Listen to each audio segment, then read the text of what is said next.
नमस्कार विद्यार्थियों, मैं कमलेश गुप्ता आपका स्वागत करती हूं राजस्थान सरकार और वेदांता के CSR इनिशिएटिव ई कक्षा में, जिसके टेक्निकल पार्टनर है मिशन ज्ञान। बच्चों, हम कक्षा 10 की हिंदी पढ़ रहे हैं और हमारी पाठ्य पुस्तक का नाम है क्षितिज। क्षितिज के अंतर्गत हम काव्यखंड का अध्ययन कर रहे हैं। अध्याय है 8 और हमारे आज के कवि हैं ऋतुराज।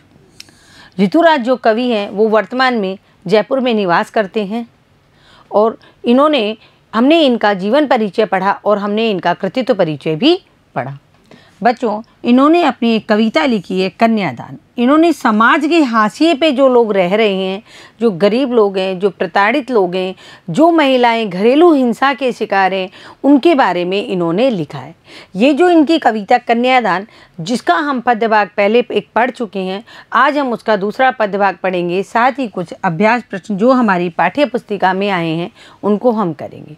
तो बच्चों, ये कन्यादान जो कविता है, इस कविता के माध्यम से कवि ये कहना चाहते हैं कि लड़की क्या होती है। जब पुत्री का जन्म होता है तो पुत्र और पुत्री को समान रूप से पाल करके बड़ा किया जाता है, लेकिन पुत्री को क्या होता है, विवाह करके दूसरे घर में जाना होता है। तो जब वो पुत्री दूसरे घर में जाती है तो माता पिता उसका दान कर देते हैं, यानी वो एक कन्यादान हो जाता है और उसके बाद में पुत्री अपने माता पिता के घर में मिलने आ सकती है, लेकिन स्थायी रूप से निवास नहीं कर सकती। स्थायी रूप से निवास जिस घर में वो शादी होके गई है या जिस घर में उसका दान कर दिया गया है, उसी घर में उसको रहना पड़ता है। तो यहाँ कवि इस कन्यादान के माध्यम से ये बताना चाह रहे हैं कि एक माँ अपनी पुत्री का कन्यादान कर रही है। पुत्री जो होती है, माँ और पुत्री का जो संबंध होता है, वो एक स्नेह का बहुत बड़ा अच्छा और अनोखा बंधन होता है और माँ के लिए वो अपनी एक अंतिम पूंजी होती है, जिसमें वो अपनी जितना भी उसका अनुभव होता है, माँ का जितना भी ज्ञान उसने प्राप्त किया है या जो भी उसके पास इकट्ठा किया हुआ होता है, वो सब कुछ अपनी पुत्री को दे देती है। यानी पुत्री माँ की एक अंतिम पूंजी होती है। तो बच्चों, जब पुत्री कन्यादान हो गया और अब वो जब ससुराल जा रही है तो माँ उसको कैसे सीख दे रही है, हम ये जो कवि ऋतुराज ने इस कविता में लिखा है, इसको शब्दार्थ और सह प्रसंग व्याख्या के साथ में देखेंगे। तो देखो बच्चों, माँ पुत्री को सीख दे रही है जब पुत्री ससुराल जा रही है। माँ ने कहा, पानी में झांककर अपने चेहरे पर मत रीझना। रीझने का मतलब क्या है यहाँ? प्रसन्न होना। प्रसन्न होना।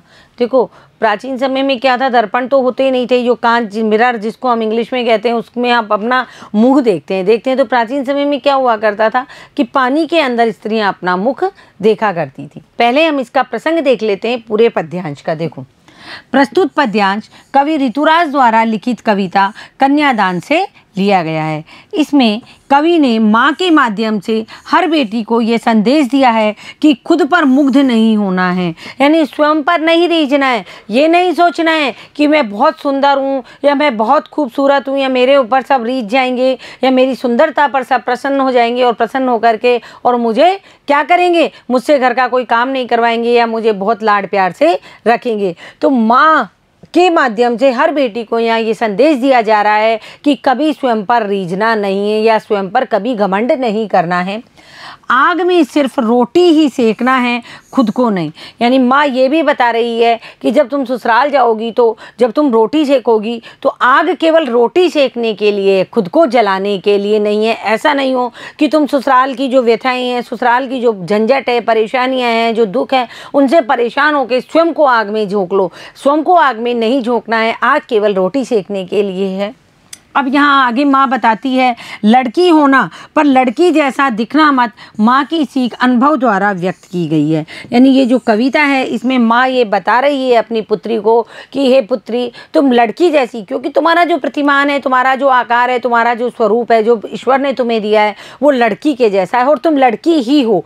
यानी तुम लड़की तो हो, लेकिन तुम लड़की जैसी दिखना मत। अपनी सरलता, अपनी कोमलता और अपनी दयालुता सबके सामने प्रकट मत करना।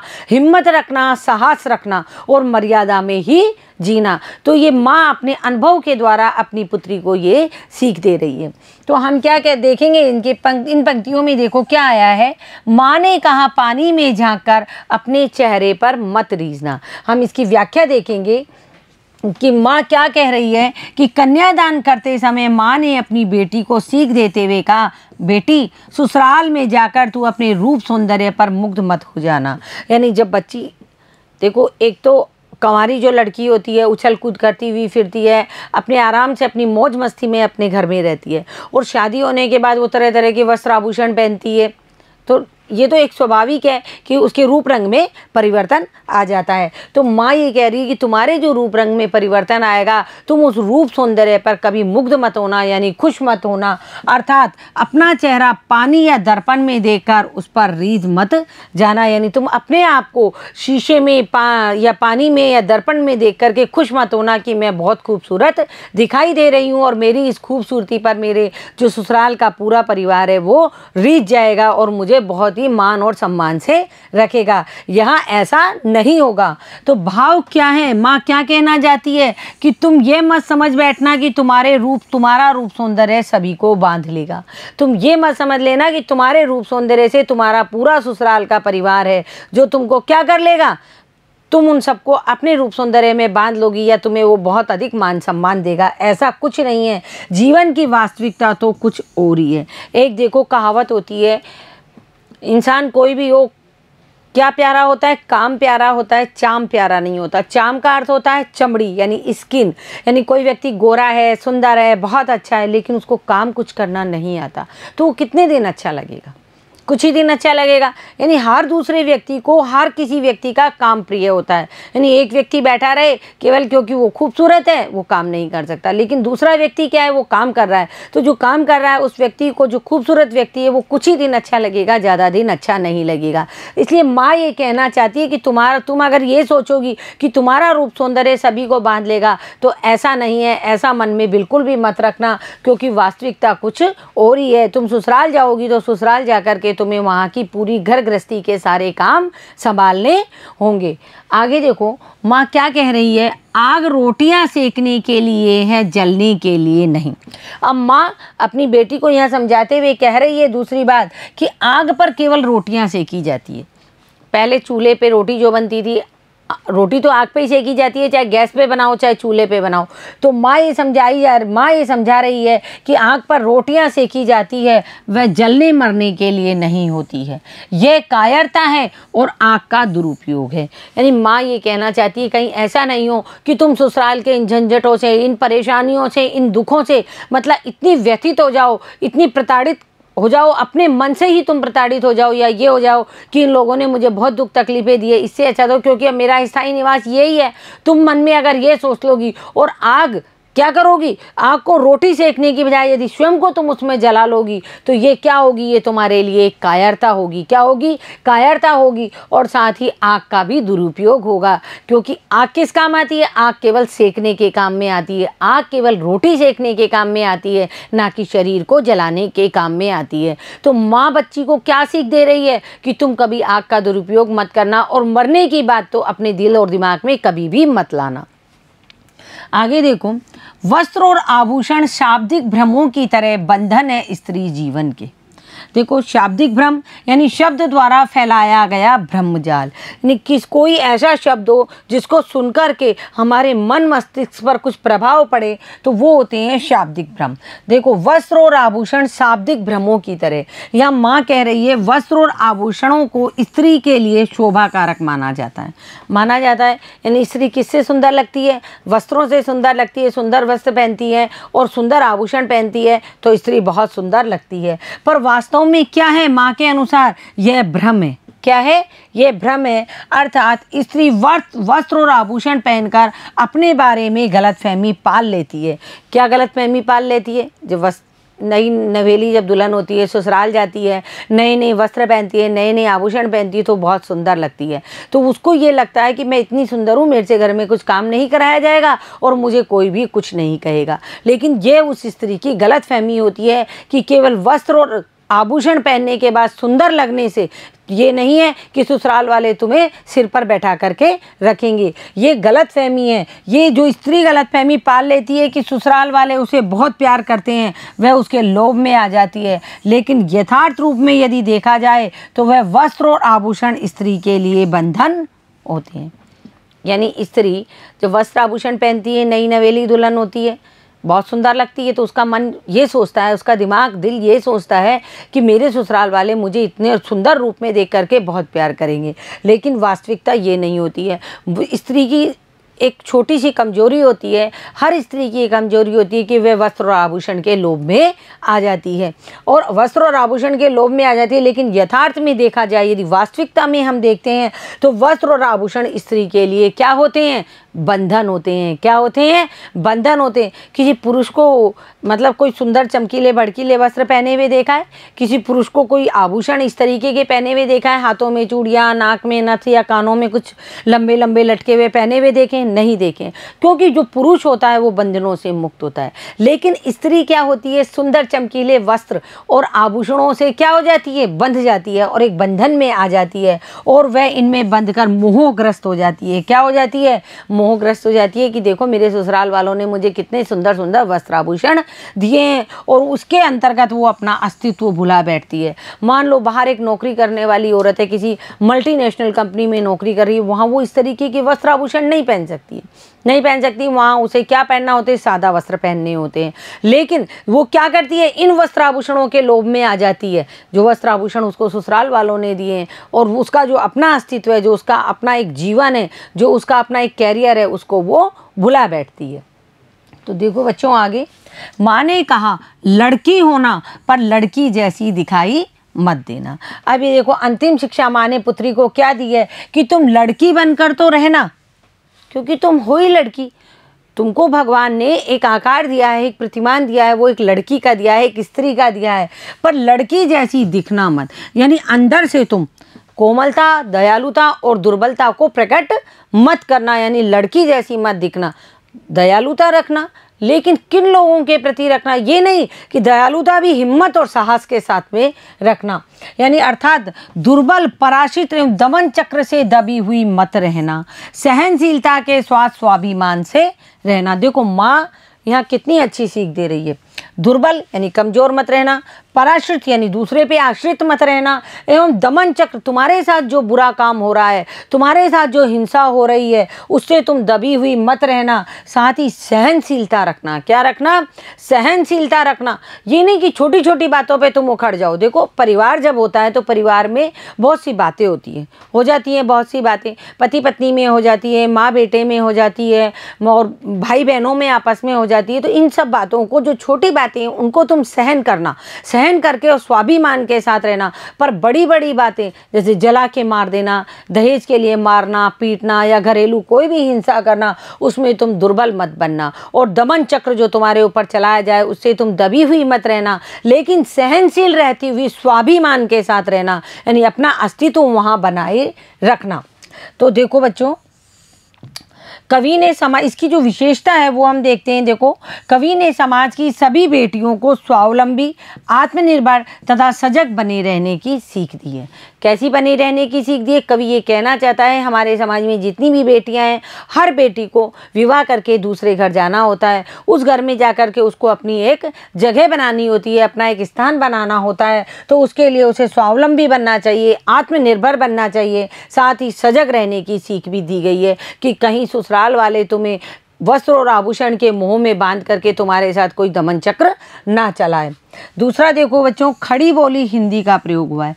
बिल्कुल जो पंक्तियां हैं वो खड़ी बोली हिंदी में लिखी गई है, और तत्सम शब्द है मुक्त छंद की गेता, यानी जो मुक्त छंद है और उसकी गेता यानी गाने योग है, तथा तत्सम शब्दों का प्रस्तुतिकरण है। सारे शब्द तत्सम आए हैं। साथ ही भावों की सहज अभिव्यक्ति प्रकट हुई है, यानी जो भाव है, मन के जो भाव है, माँ के जो भाव है पुत्री के प्रति, उनकी सहज अभिव्यक्ति प्रकट हुई है। देखो बच्चों, हमारी जो पाठ्य पुस्तक क्षितिज है, उस क्षितिज में इस कन्यादान से संबंधित कुछ प्रश्न आए हैं। आज हम उन प्रश्नों को भी उत्तरों के साथ में करने का प्रयास करेंगे। देखो बच्चों, पहला प्रश्न है, आपके विचार से माँ ने ऐसा क्यों कहा कि लड़की होना पर लड़की जैसा मत दिखाई देना? इसमें आप अपने विचार भी प्रकट कर सकते हैं। जरूरी नहीं है कि मेरा बताया हुआ आप लिखें, लेकिन आपके क्या विचार हैं आप वो भी लिख सकते हैं। देखो माँ क्या चाहती थी कि उसकी लड़की कैसी हो, उसकी लड़की स्वभाव से सरल है, भोली है और कोमल है, तो वो सरल भी बनी रहे, कोमल भी बनी रहे और भोली भी बनी रहे, यानी स्वभाव से ऐसी बनी रहे, क्योंकि ये गुण लड़कियों में स्वाभाविक रूप से होने चाहिए। लड़कियों में कोमलता का और दयालुता का जो गुण है वो स्वाभाविक होता ही है और होना भी चाहिए। इसके साथ ही आज की स्वार्थी दुनिया को देखकर वह उसे शोषण से भी बचाना चाहती है। माँ ये तो चाहती है कि तुम्हारे अंदर कोमलता हो, दयालुता हो, यानी तुम लड़की जैसी तो बनी रहो, लेकिन साथ में तुम्हारे अंदर हिम्मत भी हो और स्वाभिमान भी हो और एक साहस भी हो। यानी कि माँ क्या चाहती है कि अपनी लड़की को दयालु और कोमलता बनी, ये सब उसके अंदर ये गुण बने रहें, इसके साथ ही वह शोषण से भी बची रहे और उसकी पुत्री दुर्बलता, कायरता एवं हीनता से ग्रस्त ना हो। यानी कि उसकी जो पुत्री है, जो ससुराल में जाने के बाद में उसके अंदर एक कमज़ोर भावना नहीं आ जाए, कायरता नहीं आ जाए और वो हीनता से ग्रस्त ना हो। अन्याय एवं शोषण का सामना कर सके। किसका सामना कर सके? यानी उसमें इतना साहस हो, इतनी हिम्मत हो कि उसके साथ जो अन्याय किया जा रहा है या जो शोषण उसका किया जा रहा है वह उसका सामना कर सके। इसलिए माँ ने कहा है कि उसकी लड़की तो बने किंतु लड़की जैसी दिखाई ना दे, यानी कोमलता और दयालुता दोनों को साथ रखे, सहनशीलता को साथ रखे और इसके साथ अपना स्वाभिमान, हिम्मत और साहस को बनाए रखे। देखो बच्चों, अगला प्रश्न देखो, आग रोटियां सेकने के लिए है, जलने के लिए नहीं। इन पंक्तियों में समाज में स्त्री की किस स्थिति की ओर संकेत किया गया है? देखो, आग किस लिए होती है? आग केवल चीज़ें सेकने के लिए होती है, रोटी सेकने के लिए होती है और भी चीज़ें सेकने के लिए होती है, आग जलने के लिए नहीं होती है। इन पंक्तियों में समाज में स्त्री की किस स्थिति की ओर संकेत किया गया है? यानी समाज में स्त्री की क्या स्थिति है? आज क्या स्थिति है कि शादी करके लाए, पसंद आई तो ठीक है, काम अच्छे से किया तो ठीक है, नहीं तो जला के मार दो, या फिर कह दो कि तुम्हारे माँ बाप ने दहेज कम दिया तो जला के मार दो। मतलब इस तरीके की स्थिति समाज में बनी हुई है आज भी महिलाओं के प्रति। देखो, इन पंक्तियों में समाज में स्त्री की उस स्थिति की ओर संकेत किया गया है जिसमें दहेज कम लाने के जुर्म में उन्हें जलाकर मार दिया जाता है। देखो बच्चों, आपको मैं बताती हूँ दहेज क्या होता है और दहेज क्या था। देखो, प्राचीन टाइम में क्या किया जाता था, जब लोग अपनी पुत्री की शादी करते थे ना, तो पुत्री की शादी करने का मतलब पुत्री का दान करना, यानी वो अपनी पुत्री का हाथ किसी व्यक्ति के हाथ में देते थे कि हमारी पुत्री का अब स्थायी घर ये है। जैसे अपन किसी चीज़ को दान कर देते हैं तो वो चीज़ उसी की हो जाती है जिसको दान किया। तो पुत्री का दान कर दिया अपने दामाद के साथ, तो पुत्री जब वहाँ चली जाती है तो दान के साथ में क्या है, दक्षिणा दी जाती है। क्या दी जाती है? दक्षिणा दी जाती है। उसी दक्षिणा का नाम दिया गया है दहेज। क्या नाम दिया गया है? दहेज। यानी माता पिता जो होते थे अपने सामर्थ्य के अनुसार अपनी पुत्री को उस दक्षिणा रूपी दहेज में कुछ सामान दिया करते थे। यानी पुत्र और पुत्री दोनों बराबर है, दोनों ही बराबर है, यानी पुत्र को भी उसी रूप से पाला गया है जिस रूप से पुत्री को पाला गया। तो पुत्री क्या है, अब अपने माता पिता के घर में नहीं रहेगी और पुत्री का दान कर दिया गया। तो माता पिता अपने सामर्थ्य के अनुसार जो दक्षिणा अपनी पुत्री को दिया करते थे जब पुत्री ससुराल जाया करती थी, तो उसको बाद में नाम दे दिया गया दहेज। क्या नाम दे दिया गया? दहेज। यानी दान दहेज, नाम इसका था दान दक्षिणा और दक्षिणा को बदल के कर दिया गया दहेज। तो दहेज कोई वो नहीं है, किसी पे दबाव नहीं है कि दहेज दो। दान कर दिया पुत्री का और दहेज के रूप में यदि माता पिता की सामर्थ्य है तो वो अपनी पुत्री को कुछ भी दे सकते हैं। जरूरी ये नहीं है कि ससुराल वालों की मांग पे दिया जाए, लेकिन लोगों ने इसका एक उल्टा अर्थ निकाल लिया और इस दहेज को एक कुप्रथा बना दिया। यानी जो दक्षिणा थी उस दक्षिणा को कुप्रथा बना दिया और उस दक्षिणा के नाम पर क्या करती है, स्त्रियों को जलाकर मार रहे हैं ससुराल वाले। कौन मार रहे हैं? ससुराल वाले कि तुम अपने पियर से या अपने माता पिता के घर से कम दहेज लेकर के आई हो। तो ये क्या है, जिसमें दहेज कम लाने के जुर्म में उन्हें जलाकर मार दिया जाता है, या फिर वे दबाव में आकर के आग में जलकर आत्महत्या कर लेती है, जो सबसे बड़ा पाप होता है। यानी कि पुत्री को पता है कि मेरे माता पिता के पास देने की सामर्थ्य नहीं है, अब मैं क्या करूं, इनको तो पैसा चाहिए, इनको दहेज चाहिए, मेरे माता पिता कहाँ से देंगे। तो वो स्वयं को ही ख़त्म कर लेती है आग में जल करके, और जो स्वयं को ख़त्म करती है आग में जल कर, इसे आत्महत्या का नाम दिया जाता है। और आत्महत्या भी एक जुर्म है। क्या है? आत्महत्या भी एक जुर्म है और सबसे बड़ा पाप है। तो आग रोटियां सेकने के लिए होती है, आग जलने के लिए नहीं होती है। यदि ससुराल वाले तुम्हारे ऊपर दमन चक्र चलाते हैं तो तुम अपने स्वाभिमान के साथ, अपने साहस के साथ उनका सामना करो और उन्हें बताओ कि जो दहेज है, जो दक्षिणा रूपी दहेज है, ये लाने के लिए नहीं है। ये तो किसी की कितनी सामर्थ्य है, कोई दे सकता है, कोई नहीं दे सकता है, ये उस प्रकार है। अब अगला प्रश्न देखो, माँ ने बेटी को सचेत करना क्यों जरूरी समझा।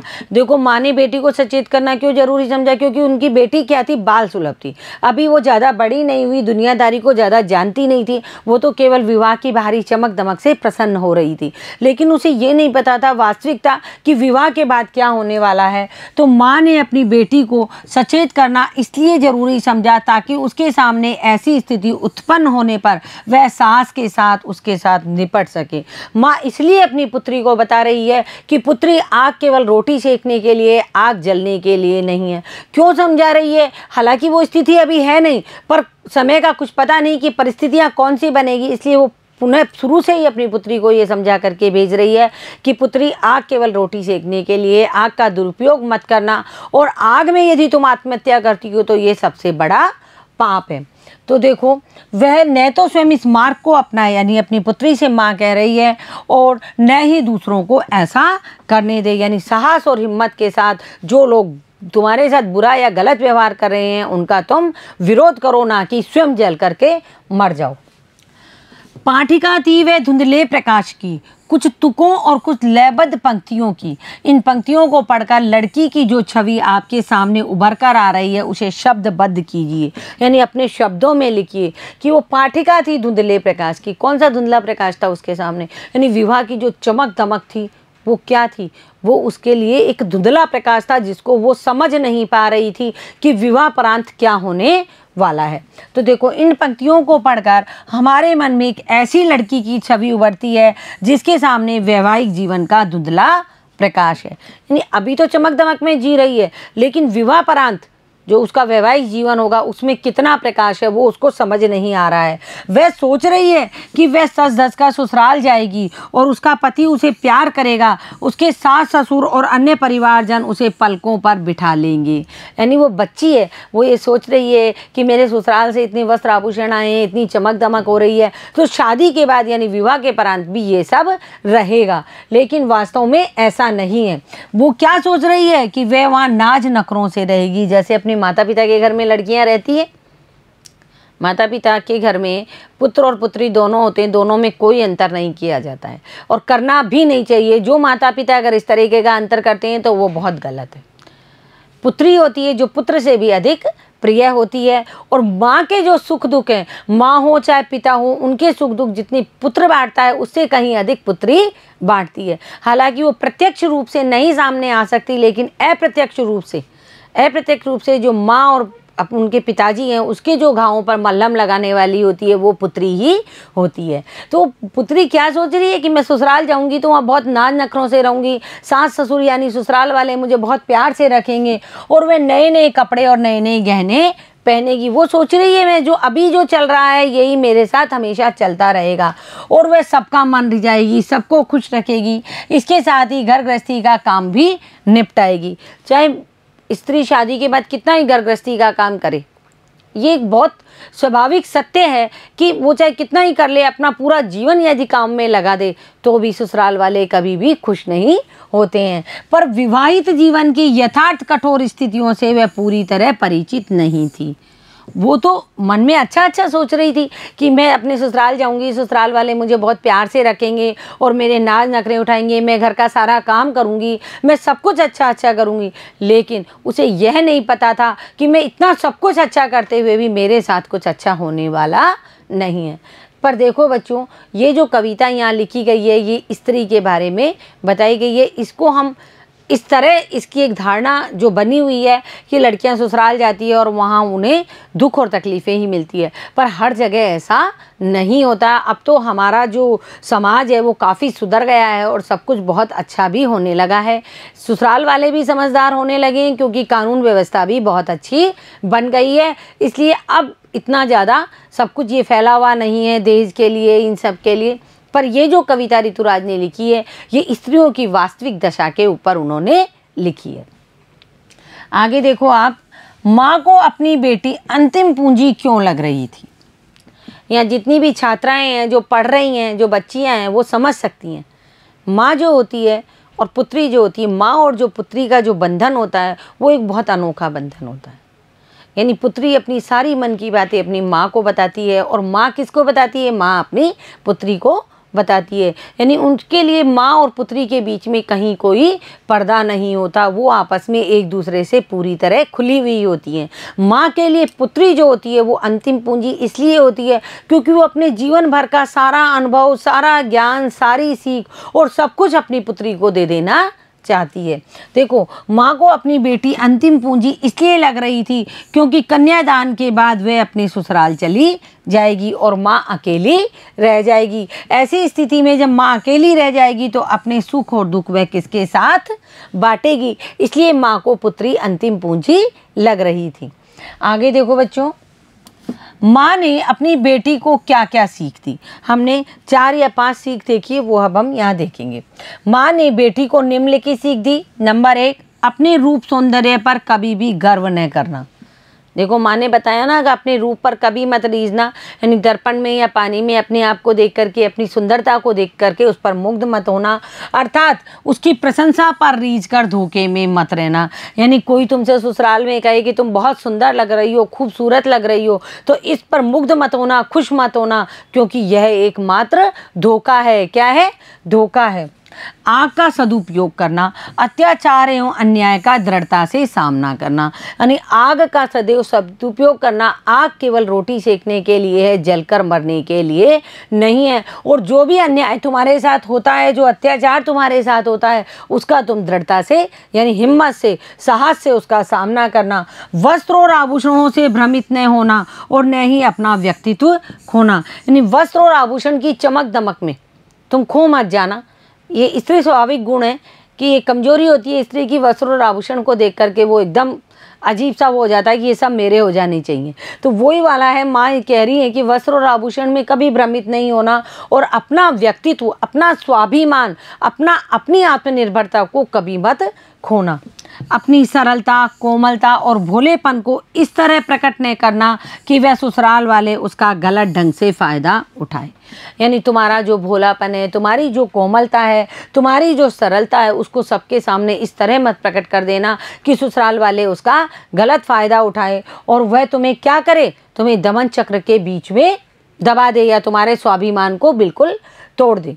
तो देखो बच्चों, ये जो 4 सीख है ये माँ ने पुत्री को ऋतुराज द्वारा रचित कविता कन्यादान में दी है। तो बच्चों, आज हमारी ये कविता ऋतुराज जी की संपूर्ण हो गई है, प्रश्न उत्तर के साथ भी पूरी हो गई है। तो बच्चों, आप इस कविता को पढ़ें, इसके शब्दार्थ देखें, इसकी सप्रसंग व्याख्या को सुनें, साथ ही प्रश्नों के उत्तर भी देखें। इसमें रचना और अभिव्यक्ति के प्रश्न हैं, उनको स्वयं करने का इसलिए प्रयास करें बच्चों क्योंकि जब आप इस कविता को पढ़ोगे और आपने जो मुझे सुना है उसको सुनोगे तो उन प्रश्नों के उत्तर आपको स्वयं लिखने होंगे। रचना और अभिव्यक्ति का एक प्रश्न परीक्षा में आता है जिसको स्वयं विद्यार्थी को अपने शब्दों में लिखना होता है।